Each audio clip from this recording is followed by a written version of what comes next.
28 minutos en el territorio continental ecuatoriano, buscando la verdad en la revista de Opinión Democracia. Queremos dar la bienvenida en estudios de la revista de Opinión Democracia al doctor Íñigo Salvador, ex procurador general del Estado. Precisamente para esta mañana, en 2 horas y media, se tiene previsto la posesión del nuevo procurador general del Estado. Sin embargo, personalmente hemos criticado esa asamblea mediocre en donde cambia la agenda, en donde posterga las decisiones que tiene que adoptar. Nada garantiza que hoy se vuelva a posesionar. Y ya veremos qué sucede esta mañana. Ojalá se posesione quien fue seleccionado dentro de un proceso en el Consejo de Participación Ciudadana. Pero más allá de eso, doctor Íñigo Salvador, usted no quiso quedarse más, además ya venía la posesión, no se ha posesionado. ¿Qué quedó pendiente entre los tantos casos como abogado del Estado? Porque queremos preguntarle más adelante el caso de Perenco, el caso del Campo Singue, que la semana anterior se declaró la nulidad de lo actuado. Muy buen día, doctor Íñigo Salvador. Muy buenos días, licenciado Rivadeneira. Gracias por esta nueva invitación a Extra Radio Democracia. Mire, podemos hablar de lo que queda pendiente de mi administración, pero en realidad la Procuraduría General del Estado es una de esas pocas instituciones que ha tenido una cierta continuidad en su accionar, un prestigioso accionar a lo largo de los años. Y entonces, en la representación del Estado ecuatoriano, no existe una solución de continuidad. Estamos hablando de el Estado ecuatoriano y no el gobierno de turno ni la administración de turno. Hecha esta aclaración, los casos más importantes que dejo, digamos, en carpeta para que el nuevo Procurador General del Estado continúe con su defensa y probablemente reciba las resoluciones son fundamentalmente. Probablemente el próximo año tengamos repercusiones en el arbitraje del caso Chevron. Probablemente tengamos, me refiero a la fase del arbitraje del caso Chevron relativa al monto con que el Estado ecuatoriano debe indemnizar a esa compañía. Recordemos que en agosto de 2018, a un mes de haberme yo posesionado de la Procuraduría, salió el laudo en el cual el Estado ecuatoriano fue condenado al pago de una indemnización. Ese laudo está todavía sujeto a una última apelación ante la Corte de Casación del Reino de los Países Bajos a efectos de obtener su anulación. Veamos cuál es el resultado. Eso ocurrirá en los próximos meses. Y el laudo definitivo sobre el monto tendrá que dictarse probablemente en el primer trimestre del año próximo. Otro caso importante que queda en la carpeta del nuevo procurador son los diferentes procesos judiciales de los hermanos Isaías. Actualmente la Procuraduría planteó una acción extraordinaria de protección respecto del fallo que dictó la Corte Provincial de Justicia de Guayaquil en relación al pedido de los hermanos Isaías de que se les devuelvan los bienes acogido por un juez de primera instancia sobre la base de un dictamen del Comité de Derechos Humanos de las Naciones Unidas al que ese juez erróneamente le dio un alcance que ese dictamen no tenía. Hay muchos otros casos, hay varios arbitrajes en curso, hay muchos otros casos judiciales también en curso, de modo que el procurador Larrea, cuando se posesione, se encontrará con una carga de trabajo bastante abultada. Y luego, bueno, el gran tema pendiente de mi gestión, a pesar de que quiero resaltar el carácter inédito de muchas de las cosas que durante mi administración se hicieron en este ámbito, es el de la recuperación de activos. Es penoso ver, por ejemplo, cómo estos delincuentes que fueron condenados ya van saliendo de prisión, han cumplido sus penas o han cumplido los regímenes los regímenes penitenciarios correspondientes. Y sin embargo no han pagado las indemnizaciones que tienen que pagar al Estado. Entonces, el tema de la recuperación de activos sí ha sido para mí un tanto frustrante, a pesar de que, como he dicho, nunca antes en una administración de la Procuraduría General del Estado se ha hecho tanto para la recuperación de activos. Quizás no quizás el resultado cuantitativo no es importante. Estamos hablando de aproximadamente unos 10 a 15 millones, lo que está embargado o está en proceso de recuperación, pero sabemos que los montos de la corrupción son de 100 o 200 veces más ese monto. Solo el caso Sobornos, que usted fue actor como abogado del Estado y en donde se logró finalmente una sentencia, ¿se ha logrado recuperar algo? Jorge Glass entregó algo, se estableció un departamento en Diamond, en Tonsupa, departamentos de casi $200,000 y no se les pudo... Verá, en el caso Soborno hay 2 de los condenados que pagaron la indemnización que tenían que pagar. Eso es importante porque eso habla de la conciencia de estos condenados de que de verdad habían cometido el delito y entonces estaban pagando la indemnización. Frente a todos los otros que dicen que no hubo ningún delito, que están hablando de que aquí ha habido persecución política y el famoso lawfare y tanta cosa, pero algunos de los condenados dicen sí, aquí hubo delito. Incluso el señor Verduga confesó antes de morir que él había pagado esas coimas. Y pagó los 710. Y pagó lo que le correspondía pagar. Entonces... fuera de estas personas que sí pagaron, que son contadas, la Procuraduría General del Estado, a través de la ejecución, de los procesos de ejecución de la sentencia del caso Sobornos, tiene embargados un buen número de bienes de mayor y menor cuantía de buena parte de los sentenciados. Esos bienes, en la medida en que están embargados, están fuera del comercio y no pueden ser aprovechados por sus propietarios originales, que son los condenados en el caso Sobornos. Corresponde ahora obtener de esos jueces las correspondientes órdenes de remate y que esos bienes puedan ser monetizados. ¿Y por qué los jueces no rematan ya eso? ¿Queda solo en embargo? Hay una mezcla de inercia propia de cualquier aparato burocrático. Pero yo también creo que hay un poco de lo que se está sintiendo un poco en el ambiente, que es un temor de que las fuerzas del populismo correísta vuelvan a estar en el poder, y nadie quiere estar peleado con el poder, pues, especialmente cuando ese poder se ha encargado, ese poder en el exilio, o mejor dicho, ese poder prófugo, se ha encargado de recordar a todo el mundo que vuelven con un afán de revancha. A mí me hace gracia ver, por ejemplo, en los twitters, los únicos que hablan de odio, dice que ellos son víctimas del odio, pero los únicos que hablan de odio son los correístas, son los líderes correístas a través de Twitter, a través de los asambleístas correístas, hablan de odio, y los únicos que odian son ellos son los que han anunciado que cuando vuelvan tomarán revancha contra todos los que de alguna manera... O sea, sembrar el miedo. Sembrar el miedo para generar una inacción. Y ya estamos viendo cómo ciertos funcionarios judiciales, administrativos, están dejando de seguir adelante con las acciones jurídicas que corresponde. La lucha contra la corrupción no puede hacerse jamás sobre la base del miedo. La lucha de la corrupción tiene que ser una lucha frontal, valiente, consistente, que no desmaye de una administración a otra, que no desmaye de un gobierno a otro.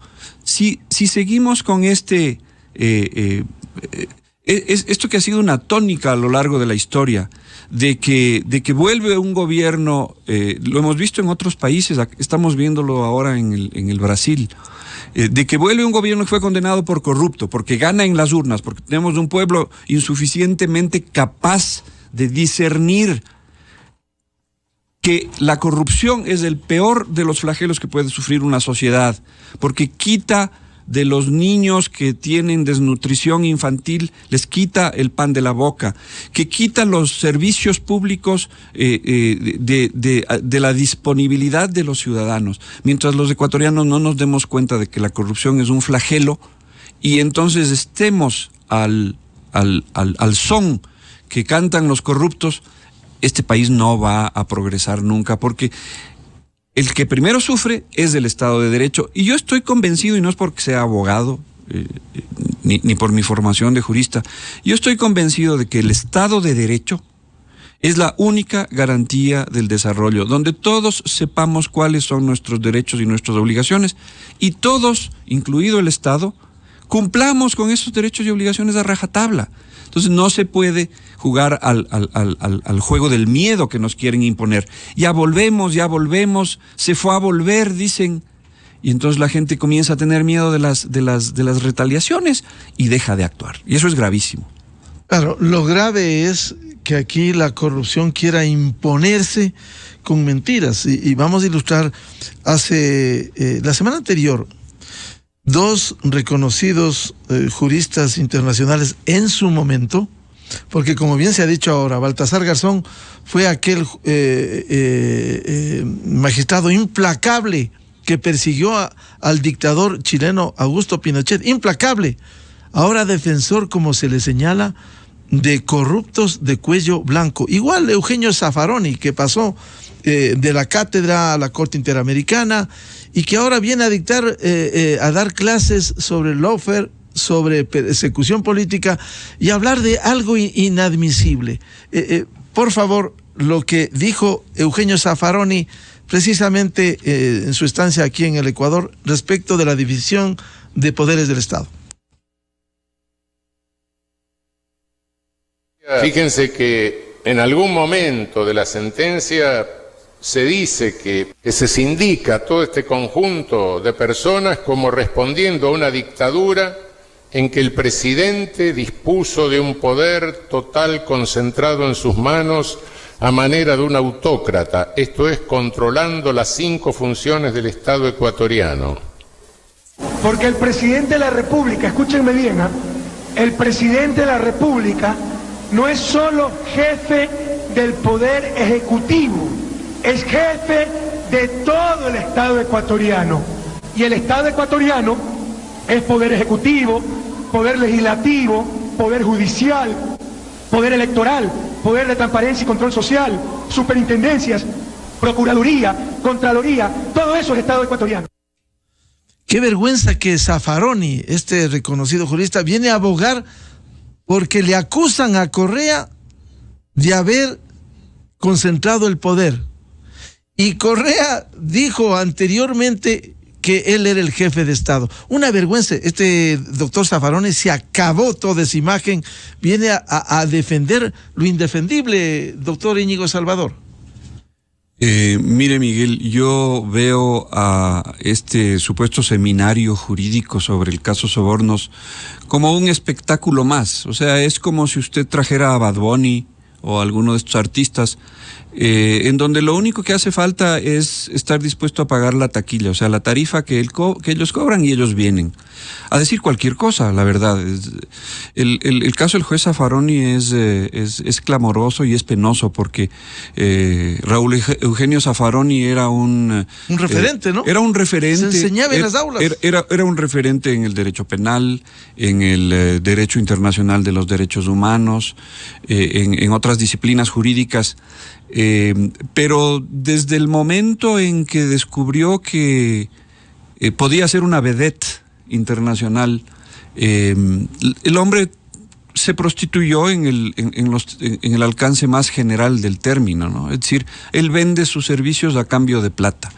No sé en qué momento ocurrió, pero fíjese usted que, por ejemplo, en la sentencia del caso El Universo en la Corte Interamericana de Derechos Humanos, él emite un voto salvado en donde, sobre pretexto de sostener una posición disidente del resto de jueces que declararon que abiertamente había habido ahí una injerencia en la justicia ecuatoriana y también una violación del derecho a la libre expresión y la libertad de pensamiento, se lanza a santo de quién sabe qué, a despotricar contra el caso Sobornos. ¿Qué tenía que ver el caso Sobornos con el juicio a Emilio Palacios y al diario El Universo y sus directivos en la Corte Interamericana? No tenían nada en absoluto que ver. Entonces, se ve que desde ese momento él ya estaba de alguna manera vinculado económicamente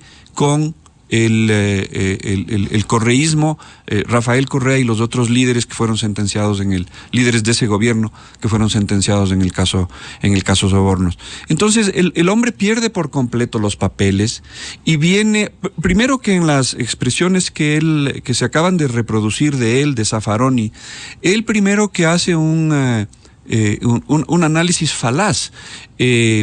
En la sentencia del caso Sobornos, no es que se está diciendo que Rafael Correa era un líder autócrata, que sí lo era, y las expresiones que usted acaba de hacer reproducir lo demuestran.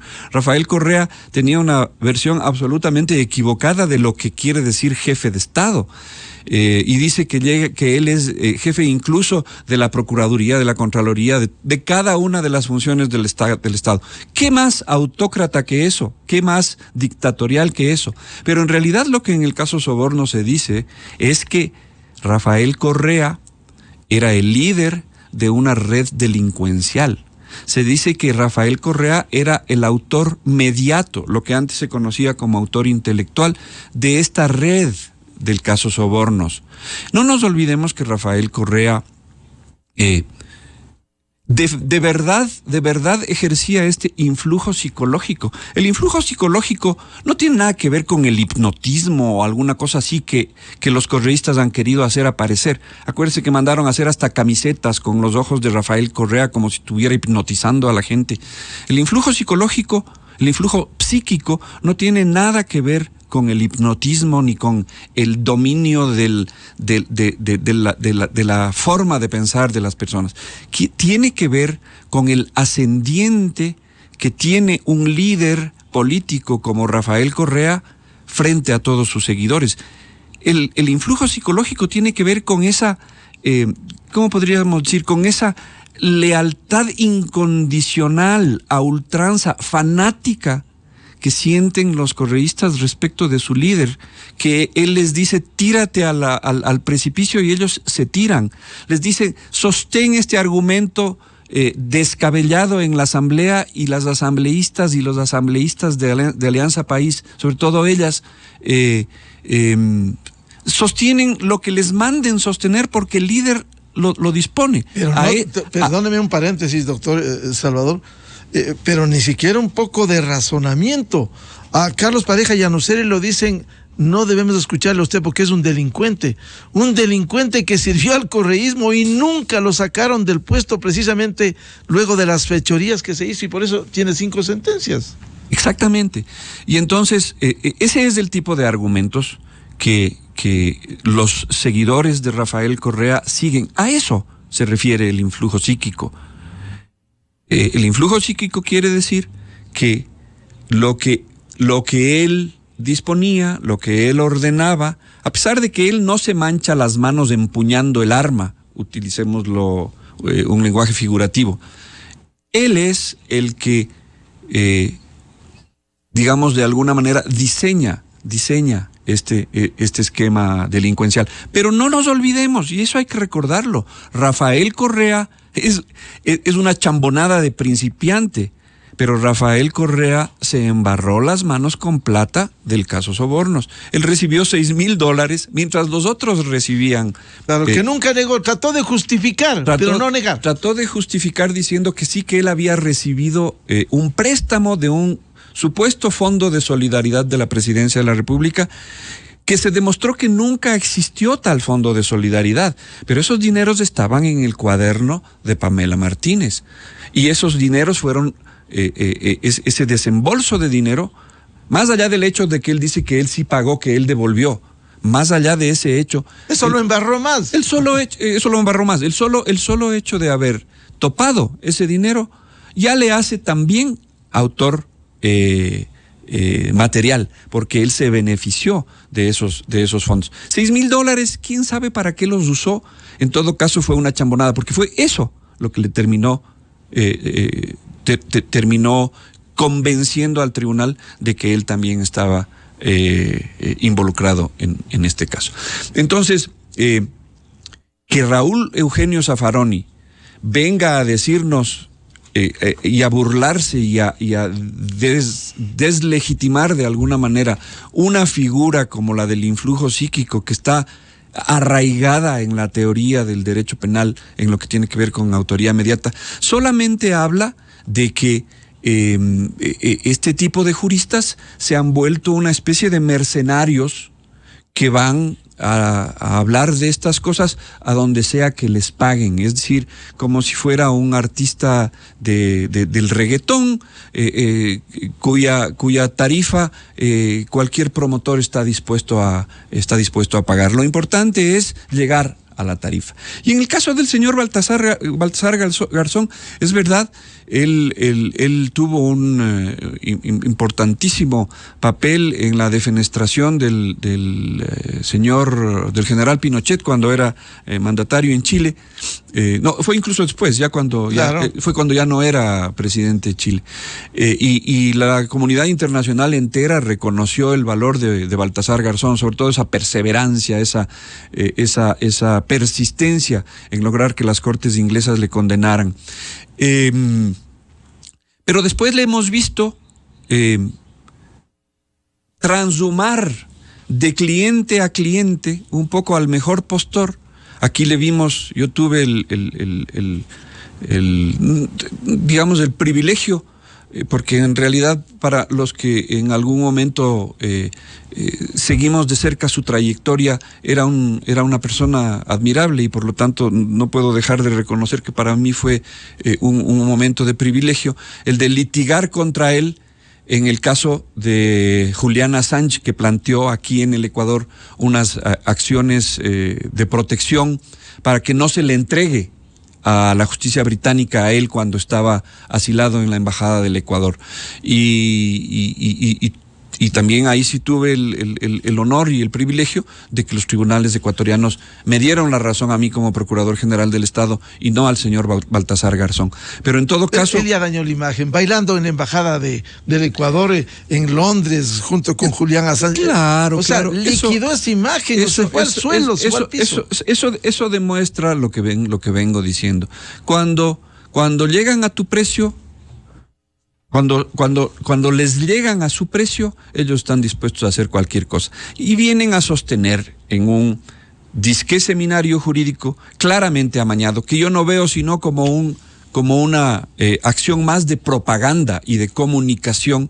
Ellos quieren posicionar el hecho de que Rafael Correa y su combo han sido víctimas del lawfare, de una persecución política a través del aparato de justicia ecuatoriano.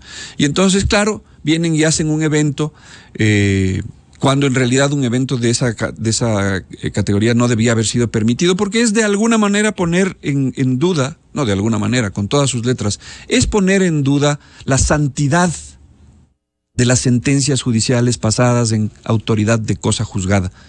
La única forma como una sentencia penal pasada en autoridad de cosa juzgada de dejarla sin efecto es a través de un recurso extraordinario de revisión a la luz de prueba nueva. Esa es la única posibilidad. Tendrán que presentar la prueba nueva, tendrán que los jueces conocerlo, y si es que la prueba es efectiva, pues no habrá otra alternativa. Pero si es que la prueba es prueba amañada, como toda la prueba que ellos presentaron, entonces esos señores tendrán que concluir sus sentencias, tendrán que seguir prófugos por el tiempo que sea necesario hasta que den la cara a la justicia.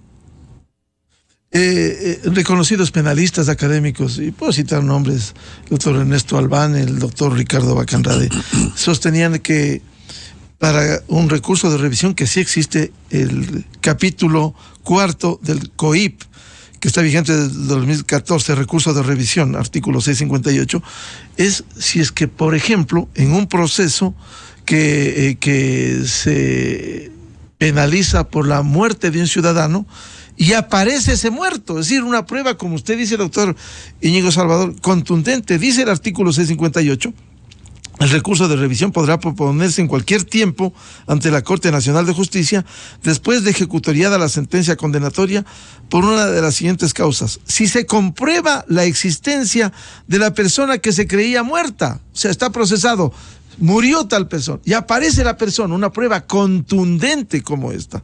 Pero ¿qué prueba contundente pueden exhibir ellos? Ya lo hizo Alexis Mera y se rechazó el recurso de revisión. Así es.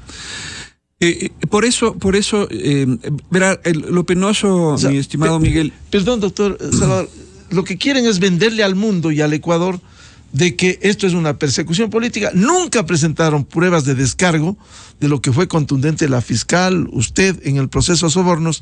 Nunca presentaron pruebas contundentes. Solo el argumento, somos perseguidos políticos. Y con ese somos perseguidos políticos, influjo psíquico, lawfare, se puede desbaratar una sentencia. Es más, Miguel, dentro del proceso, particularmente Rafael Correa se defendió muy mal. Tuvo dos defensores que todo el mundo conoce, que hicieron una defensa pésima. Incluso uno de ellos, un prestigioso abogado guayaquileño, que incluso fue juez de la Corte Suprema de Justicia en tiempo anterior. ¿Zambrano Pasquel? El doctor Alfonso Zambrano Pasquel hizo una defensa penosa de Rafael Correa. Entonces, yo creo que en parte, pensando en perspectiva, a mí me da la impresión de que sabiéndose perdidos, porque sabiendo ellos que existía esta red criminal de sobornos, una red criminal que es curiosísimo. O sea, yo me pongo a pensar, ya en perspectiva, probablemente este seminario sobre el caso Sobornos de Guayaquil de la semana pasada fue pagado a través de dineros conseguidos a través del esquema similar al del caso Sobornos. Plata que les queda desde esa época. Y usted ¿cuánta plata tendrán? Usted recuerda claramente el caso, el mecanismo era un mecanismo sumamente bien pensado, maquiavélica y protervamente pensado para esquilmar los dineros del Estado ecuatoriano. Se les cobraba sobornos a los contratistas del Estado para darles nuevos contratos, para darles contratos complementarios, para autorizar pagos pendientes. Se recibía sobornos de ellos con cargo a esos contratos y a esos pagos pendientes, y esa plata no iba a las arcas de Alianza País ni de ninguno de sus jerarcas, sino que era recibida por contratistas de amplificación, afiches, tarimas, etcétera, etcétera, con los cuales hacía campaña Alianza País. Es decir, los mismos ecuatorianos con los fondos públicos estábamos subvencionando el aparato electoralista de Alianza País, de la entonces Alianza País. Ahora, con esa misma plata, estamos subvencionando todos estos eventos que tienen por objeto posicionar en la imagen pública, posicionar en la conciencia ciudadana, en el subconsciente ciudadano más bien, el tema del lawfare, el tema de la supuesta persecución política. Y eso es tristísimo, es penoso, es absolutamente protervo. Y entonces, claro, el problema de fondo a la final termina siendo los ecuatorianos, unos sí, otros no, se creerán el cuento de la persecución política, del lawfare, y terminarán a la final aceptando que Rafael Correa y el resto de delincuentes que fueron condenados y declarados así por la Corte Nacional de Justicia puedan volver a la vida pública y ganen unas elecciones. Pero para eso tendrá que dejarse sin efecto la sentencia del caso Sobornos. Lo cual usted cree cuesta arriba. Yo creo que es absolutamente cuesta arriba, porque como dice usted, tendrán que demostrar que el conjunto de pruebas presentadas en el caso Sobornos puede ser enervado, puede ser desvirtuado con nueva prueba que ellos pretendan. Entonces, si lo que ellos pretenden es presentar, como lo hicieron los hermanos Isaías en el caso que mencioné anteriormente, un dictamen del Comité de Derechos Humanos de las Naciones Unidas, ese dictamen lo que dirá probablemente se violó tal o cual derecho del señor Correa, pero no podrá decir, porque no es ese el papel del Comité de Derechos Humanos, la prueba que se utilizó fue prueba amañada. No podrá jamás decir eso. En primer lugar, porque no era prueba amañada. En segundo lugar, porque el Comité de Derechos Humanos de la Organización de las Naciones Unidas, el Comité del Pacto de Derechos Civiles y Políticos, no tiene entre sus competencias resolver casos de la justicia interna. Pero eso no podría influir de ninguna manera en la justicia ecuatoriana, porque se anuncia que próximamente va a salir el informe firmado por el relator, relator García Sayán. Es que no, ese es otro. El de García Sayán, el informe del señor García Sayán, él lo emite como relator del tema de independencia judicial. Esto es diferente. Este es el Comité del Pacto de Derechos Civiles y Políticos. Para ponerle un ejemplo, el Comité de Derechos Humanos es el mismo que emitió un dictamen en favor de Lula en relación a la falta de independencia del juez Moro. Ese dictamen del Comité de Derechos Humanos de las Naciones Unidas le sirvió a Lula para ir desvirtuando toda la supuesta persecución política contra él. Rafael Correa pretende Pero hacer Lula lo mismo. logró. Lula lo logró. Vamos a ver cómo le va a Rafael Correa, ¿no? Y ahí va a depender de cuán firmes se pongan los jueces. Pero si vemos que los jueces ya están comenzando a coquetear con el correísmo, que es una vergüenza, a mí sí me preocupa. Reuniéndose con políticos, o sea, de manera reservada, que haya jueces que le tiemblen la mano, así como hay jueces destacados en el país. No se puede generalizar. Jueces que les tiemble la mano reuniéndose aquí en el Valle, en Cumbayá, en Quito, con políticos y de manera reservada, háganlo público. Los jueces, en la medida en que son jueces, no tienen derecho de reunirse con nadie para discutir temas relativos a las sentencias que han dictado o a los procesos que tienen en su conocimiento. Además, eso está prohibido en el Código Orgánico absolutamente prohibido. De la Función Judicial. Así está es. Prohibido. Así es. Pero se mueren de miedo.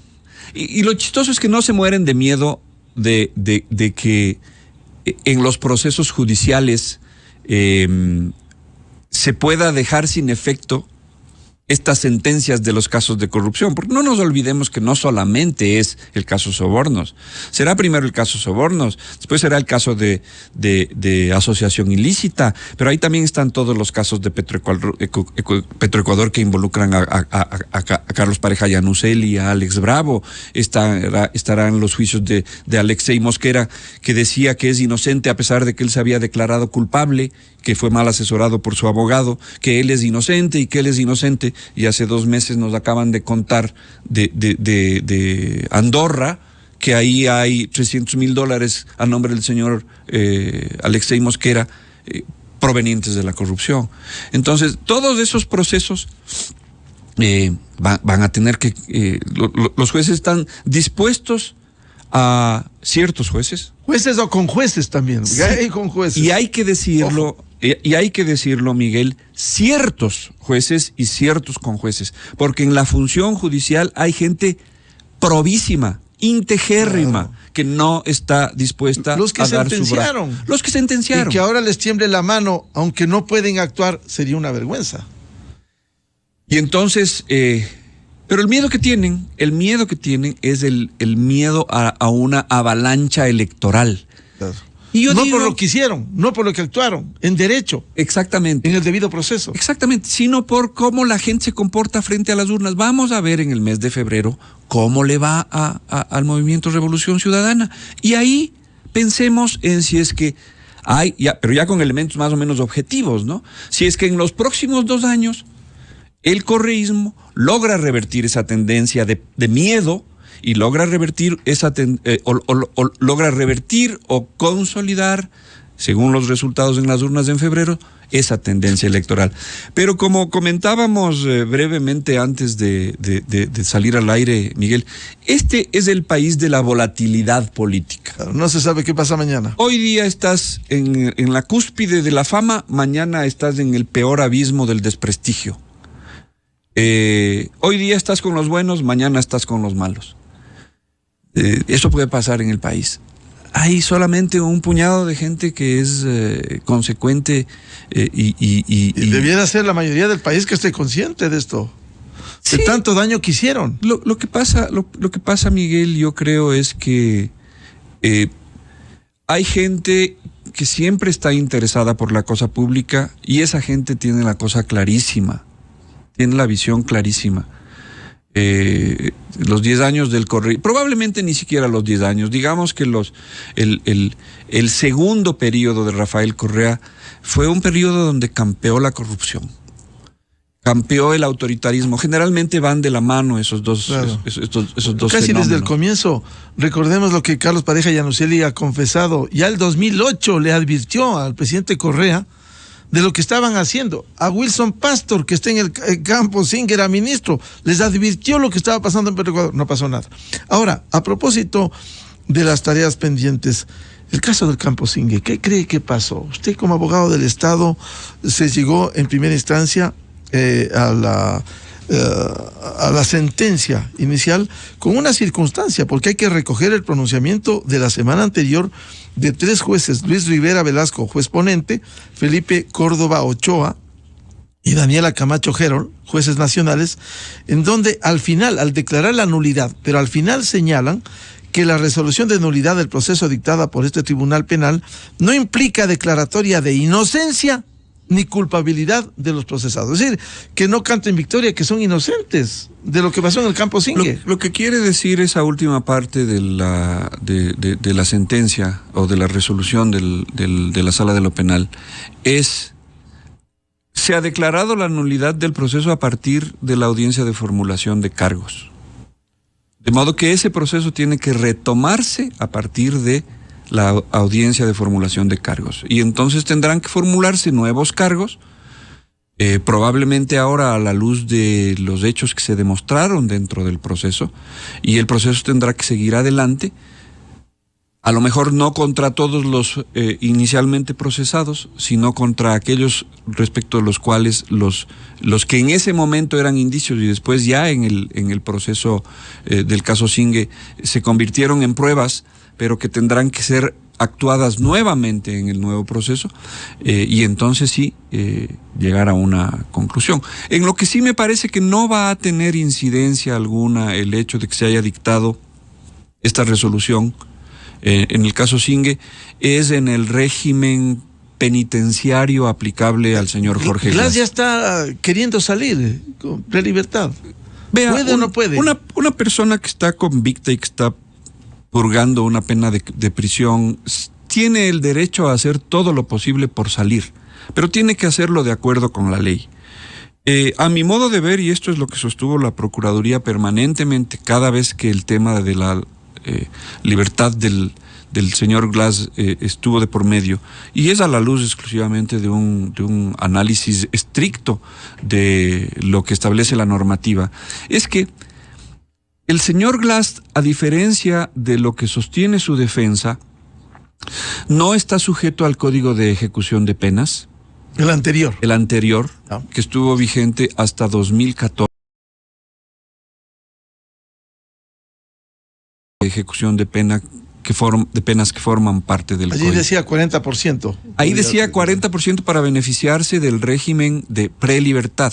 Con el COIP, a la luz o en aplicación de una disposición transitoria específica del COIP, que dice que el régimen de ejecución de penas a partir de la entrada en vigencia del COIP, no importa si el delito fue cometido a la luz del Código Penal, el régimen de ejecución de penas estará regido por el Código Orgánico Integral Penal, las normas de ejecución de penas del Código Orgánico Integral Penal. Y por lo tanto, al señor Glass ya no se le aplica el régimen de prelibertad, sino lo que se le aplicaría es el régimen semiabierto.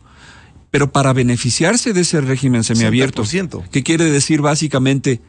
Salir de la cárcel entre semana para trabajar, porque hay que demostrar que se tiene un trabajo, y volver el fin de semana a pasar el fin de semana en casa, llamémoslo así, en la prisión.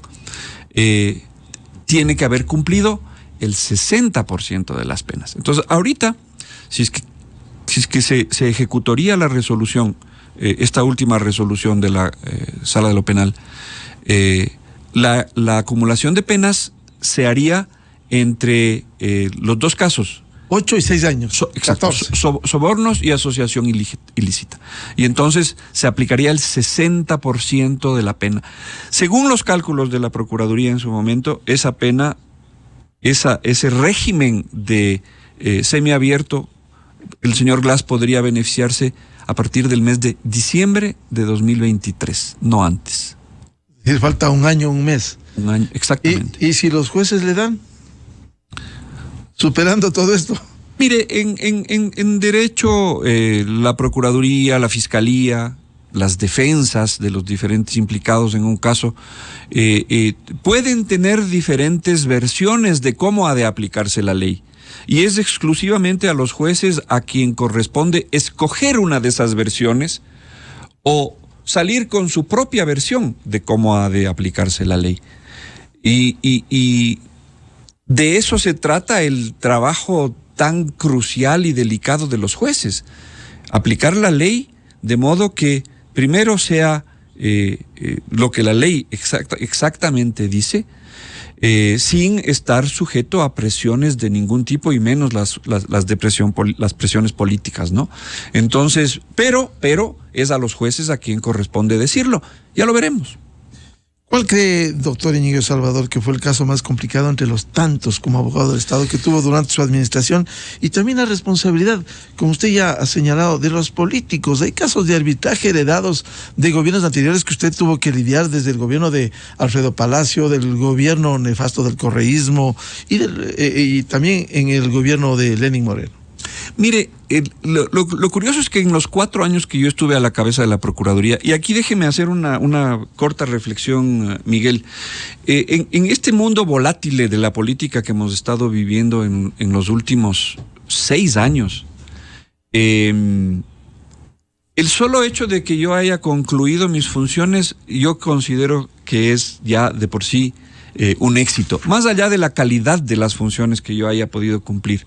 El solo hecho de que un funcionario designado por la autoridad competente, en su momento Consejo de Participación Ciudadana Transitorio, haya cumplido los 4 años sin haber sido enjuiciado políticamente y destituido, sin estar por los techos prófugo o huido, o sin estar en la cárcel como algunas autoridades de control, yo lo considero de por sí ya un éxito. Máxime cuando además no he buscado yo perpetuarme en ese cargo. Yo siempre sostuve, son 4 años.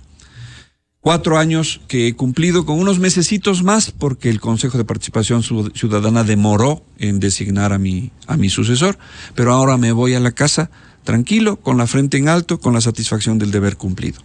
Dicho esto, el caso más complicado en mis 4 años, muchos son, los casos son complicados de diferentes maneras. Hay diferentes factores que determinan la dificultad del caso. Hay casos jurídicamente complejos, hay casos políticamente difíciles y hay casos económicamente difíciles.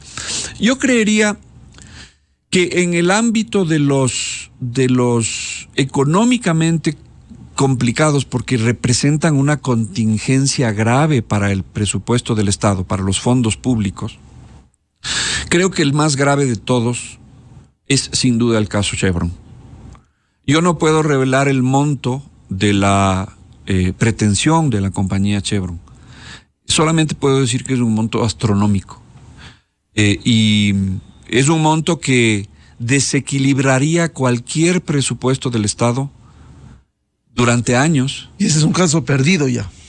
Ese es un caso que no está completamente perdido porque todavía queda todavía queda la posibilidad de que la Corte Suprema de los Países Bajos declare la nulidad del laudo de agosto de 2018. Esa es una posibilidad. La otra posibilidad es que en el laudo que se vaya a dictar sobre la fase 3, que es la fase de determinación del monto de la indemnización, ese laudo a su vez sea sujeto a las acciones de anulación ante las mismas Cortes de los Países Bajos y que alguno de los tribunales que resuelva el caso en las diferentes instancias dé la razón al Estado ecuatoriano. Tribunal de la Corte Suprema de los Países Bajos. Pero si es que el Estado ecuatoriano perdiera ese caso, la contingencia sería altísima. Nosotros ahora estamos peleando, justamente hubo en el mes de, 2 meses atrás, en el mes de septiembre, hubo la audiencia sobre el tema de los montos en la ciudad de Washington. Y obviamente el propósito de la defensa del Estado ecuatoriano era demostrar que la pretensión de la compañía Chevron es exagerada y tratar de desvirtuar el mayor número posible de rubros y de montos exigidos por la compañía. Bajar el monto. Bajar el monto al mínimo posible. Vamos a ver qué resuelve el tribunal. Yo creo que se hizo un buen trabajo. Ese va a ser un caso, desde el punto de vista económico, muy difícil. Pero ese caso tiene también la complejidad de que un tribunal de los Estados Unidos resolvió que la sentencia dictada por el juez del Lago Agrio había sido fraudulenta. Y en torno a eso, el gobierno de Correa armó toda una estrategia de comunicación que lo único que logró fue exacerbar los ánimos y que la compañía Chevron de verdad se ensañase contra el Estado ecuatoriano. Yo creo que la defensa habría sido mucho más fácil, mucho más objetiva y con muchas mayores probabilidades de éxito si es que la defensa se hubiera mantenido exclusivamente en el ámbito jurídico y no en este ámbito político que causó tanta molestia a la compañía Chevron, que es lo que ha impedido que incluso se pueda conversar con la compañía Chevron. La compañía Chevron no quiere saber nada del Estado ecuatoriano. Otros casos importantes son, entre los arbitrajes creo que ninguno más importante que el caso Chevron. Otros casos importantes naturalmente es el caso de los hermanos Isaías. Corresponde a la Corte Constitucional ahora primero resolver si es que le va a dar un trámite prioritario a la acción extraordinaria de protección planteada por la Procuraduría y en segundo lugar resolver en contra de lo resuelto por la Corte Provincial que ordenó la restitución de los bienes a los hermanos Isaías. Ese es un caso importantísimo, no solamente por el monto económico, que son varios miles de millones de dólares, sino por la repercusión social que tiene ese caso. Mucha gente perdió todo, mucha gente murió de resultas de la quiebra del banco, del Filambanco, y el uso doloso que hicieron los accionistas del banco de los dineros que el Estado les dio justamente para enfrentar esas dificultades económicas frente a sus clientes, frente a sus ahorristas y cuentacorrentistas. Es un caso complicado. Hay una cantidad enorme de temas pendientes, sin duda, Miguel. Recordemos que en cualquier momento dado, la Procuraduría defiende un promedio de 100,000 procesos entre judiciales y arbitrales. Entonces, siempre hay casos pendientes. Le corresponde al nuevo procurador que se posesionará, Dios mediante, en pocas horas más. Si es que lo dejan en la Asamblea. Es que yo al doctor Juan Carlos yo soy un optimista empedernido y espero por el bien del país que sea posesionado, porque si bien la ley prevé la figura de la subrogación, y en este momento preciso tenemos al doctor Gonzalo Vaca, que era el subprocurador, ahora como procurador subrogante, y esa es la fórmula que la ley prevé y que lamentablemente se ha propagado y es lo que está ocurriendo en una cantidad de autoridades del Estado ecuatoriano, ¿no? Tenemos Contralor subrogante, tenemos Defensor del Pueblo subrogante, Consejo de la Judicatura, tenemos Consejo de la Judicatura, Consejo de Participación Ciudadana, el Consejo de Participación Ciudadana, en fin.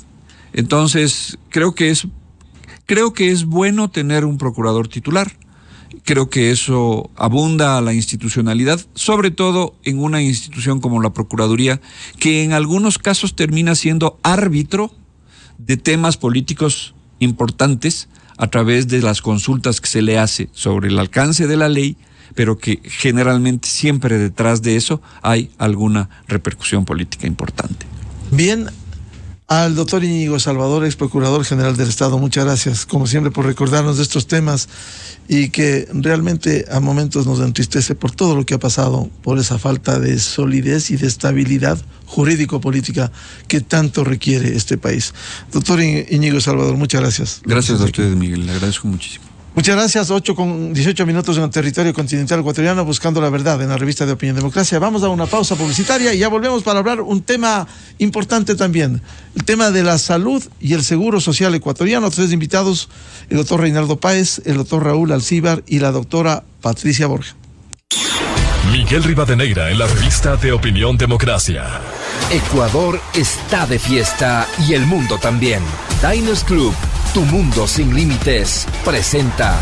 Esto es Exa Sports. 1, 2, 3, come on. España hace oficial su lista de 26 jugadores para el Mundial de Qatar 2022. en Exa Sports. Información